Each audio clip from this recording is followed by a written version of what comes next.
अब बात तो सच है, मगर बात है रुसवाई की, क्योंकि लीगी उम्मीदवार भारत से मदद मांगने को तैयार हो गए। भारत को पुकारेंगे, जरा गौर करें, भारत को पुकारेंगे। इलेक्शन डे पर ऐसी बात करना समझ आता है आपको?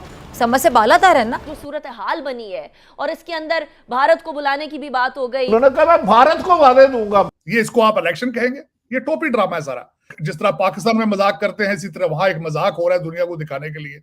देख, इस पे मैं इसको इलेक्शन नहीं मानूंगा। लोगों ने इंटरेस्ट ही नहीं शो किया, वहां वोटिंग ही नहीं लोग करने गए वहां। तो इससे जाहिर होता है कि people are disappointed, people are not interested in. हर बंदा ये चाहता है कि ये एक ड्रामा है, फ्रॉड है। नमस्ते दोस्तों, जय हिंद। हिंदुस्तान स्पेशल में आपका स्वागत है दोस्तों। गिलगित बाल्टिस्तान और पाकिस्तान अधिकृत कश्मीर में पाकिस्तानी विरोधी आवाजें बहुत बढ़ गई हैं और पाकिस्तान इसको दबाने में लगा हुआ है। पाकिस्तानी आर्मी जितनी भी आवाजें दबाने की कोशिश करती है, इस्माइल गुज्जर जैसी आवाजें और निकल आती हैं। दरअसल इस्माइल गुज्जर ने पूरे पाकिस्तान को तिल मिलाने पर मजबूर किया हुआ है। खासकर फिजा अकबर खान का रोना देखने वाला है। Selected prime minister Imran Khan ने फिर एक बार पाकिस्तानी आर्मी के कंधों पर चढ़कर पाकिस्तान अधिकृत कश्मीर में चुनाव का नाटक करके खुद ही अपने आप को विजेता घोषित कर लिया। फिजा अकबर खान और अनिका निसार आज की वीडियो में पाकिस्तान अधिकृत कश्मीर में भारत को पुकारने पर बौखला गई हैं। आज की वीडियो में पाकिस्तानी मीडिया ने और क्या कहा, so guys let's start this very interesting video. अब बात तो सच है, मगर बात है रुसवाई की, क्योंकि नून लीग शिकस्त के खौफ से कह लें कि बुखलाहट का शिकार हो गई है कि लीगी उम्मीदवार भारत से मदद मांगने को तैयार हो गए। भारत से। अच्छा, सुना आपने, लीगी उम्मीदवार इस्माइल गुज्जर ने गुज़िश्ता रोज़ इंतखाबात के लिए पोलिंग के दौरान मीडिया से गुफ्तगू में पुलिस पर नून लीग का जो पोलिंग कैंप है वो उखाड़ने का इल्ज़ाम लगाया था और क्या कहा था कि अगर पुरम पोलिंग ना चलने दी गई तो वो भारत को पुकारेंगे। ज़रा गौर करें, भारत को पुकारेंगे। इलेक्शन डे पर ऐसी बात करना समझ आता है आपको? समझ से बालातर है ना। अभी कुछ दिन पहले मुस्लिम लीग नून के कायद अफगानिस्तान के जो नेशनल सिक्योरिटी एडवाइज़र हैं उनसे मिले थे, जिसका दिल पाकिस्तान से के बुग़्ज़ में भरा पड़ा है। नवाज शरीफ साहब को उस तरह के शख्स से जो कि पाकिस्तान दुश्मन है, भारत का पसंदीदा शख्स है, उससे मुलाकात पर कौन हिसाब मांग सकते हैं? अब ये मुल्क दुश्मन सरगर्मियां नहीं है तो और क्या है, ज़रा को समझा दे। नाउ कंसिडरिंग ऑल दिस, ये जो सूरत हाल बनी है और इसके अंदर भारत को बुलाने की भी बात हो गई, ये जा किधर रहे हैं हम? क्या इंतखाबी इस्लाहात के बाद ये सारा कुछ सही होगा? क्या इंतखाबी इस्लाहात से पहले हमें मॉरल इस्लाहात की जरूरत है? What is going on? करारदाद की बुनियाद में हमने वहां बड़ी एहतियात से काम लेना है। हमने एहतियात से काम इस वजह से लेना है कि आए दिन हम मोदी हुकूमत, इंडियन हुकूमत के खिलाफ हम बात करते हैं तो अगर कहते हैं ना कि एक उंगली सामने वाले की तरफ बढ़ाए तो चार अपनी तरफ आ जाते हैं। क्या इस वक्त इंटरनेशनल मीडिया, इंडिया का मीडिया या दूसरे हमारी तरफ नहीं देखे कि हमारे सरकार क्या कर रही है, वहां पे किस तरह मुदाखलत कर रही है? और फिर बात ये होगी जो आपने दूसरी बात की गौस इस्माइल गुज्जर का। इस्माइल गुज्जर ने जो हरकत की है वो उस हरकत के पीछे मैं उसको जस्टिफाई नहीं कर रहा हूं कि आपको याद होगा कि साल डेढ़ साल पहले फारूक हैदर जो प्राइम मिनिस्टर थे उन्होंने जो बात की है कि अगर नवाज शरीफ के खिलाफ इंतकामी कार्रवाई नहीं रोकी गई है तो हम पाकिस्तान के साथ हिलाक पे सोचेंगे। हम बहुत ज्यादा नुकसान उठा रहे हैं।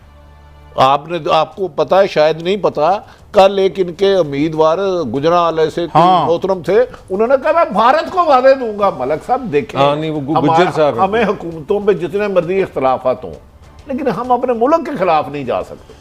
आप गुजरावाला में खड़े होके, आप गुजरावाला में खड़ा होकर कह रहे हैं कि मैंने कहा उम्मीदवार। पहले तो हम लोगों ने कश्मीर की सियासत ही गंदी कर दी, वहां की सियासी जमातें खत्म कर दी। फिर हमने अपनी सियासी जमातें वहां लॉन्च कर दी। जो मरकज में होता है वो सूबे में जाकर वो कश्मीर में हुकूमत बना लेता है, जो जिसकी मरकज में पावर होती है वो गिलगित बल्तिस्तान में जाके इतना ज्यादा करप्ट कर दिया हुआ है। उन लोगों को भी करप्ट कर दिया, खुद भी करप्ट हैं कि निजाम सारा खराब किया हुआ है। और अब एक इतने ज्यादा गंदे इल्जाम इमरान खान उनके नवासे पे इल्जाम लगाते हैं। वो कहती है तुम्हारी जो साबका बीवी है वो तो यहूदियों की गोद में तुम्हारे बच्चे पलते हैं। मरियम नवाज कहती है वो गंडापुर साहब कहते हैं जनाब के मरियम नवाज 8 करोड़ की सर्जरी तुमने कराई, तुम नानी हो। सर, ये इतनी गिरावट हमारे मुल्क में कैसे आई है? 73 साल की हिस्ट्री देखें, एक पहला वजीर आजम आपको मर्डर होता है, उसका कोई सोल्यूशन नहीं निकला आज तक।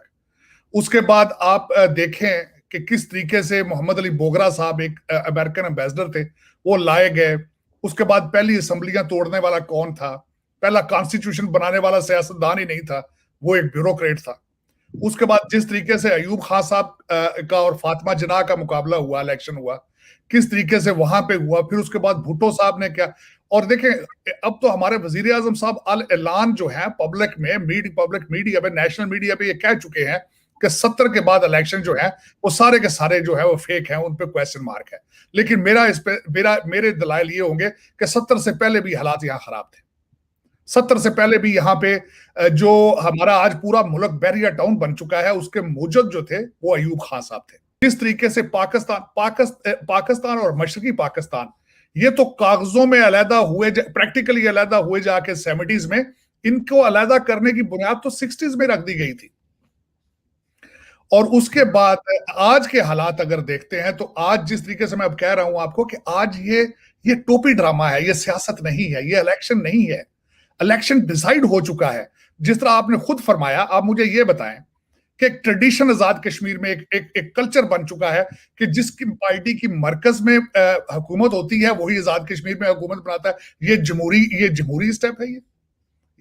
ये किस तरीके से हो सकता है? अब पहले ही प्रेडिक्शन हो चुकी है कि पीटीआई का जो वहां पे वो आएंगे, वो 10 इजला जो हैं वहां पे, तो 33 सीटें हैं, वो पहले ही डिसाइड हो चुकी हैं कि उन पे कौन जीतेगा। बल्कि यहां तक है कि आपका वजीर आजम भी डिसाइड हो चुका है आजाद कश्मीर का। सबसे बड़ा जुल्म ये है पाकिस्तान के साथ। अब वहां पे जिस तरीके से ब्रिगेडियर नईम साहब के ट्रांसफर, जिसके बाद ब्रिगेडियर नदीम साहब का वहां पे आना, जिस तरीके से तुराबी साहब, उनके ऊपर एलिगेशंस हैं कि उन्होंने 7 करोड़ रुपया रिसीव किया है, ये एलिगेशन है उनके ऊपर। उनसे वादा किया गया है कि अगर तनवीर अलियास साहब वजीर आजम बनते हैं तो उनको सियासी सेटअप में एडजस्ट किया जाएगा। तो ये, इसको सियासत नहीं कहा जाता, ये इसको आप इलेक्शन कहेंगे? ये टोपी ड्रामा है सारा।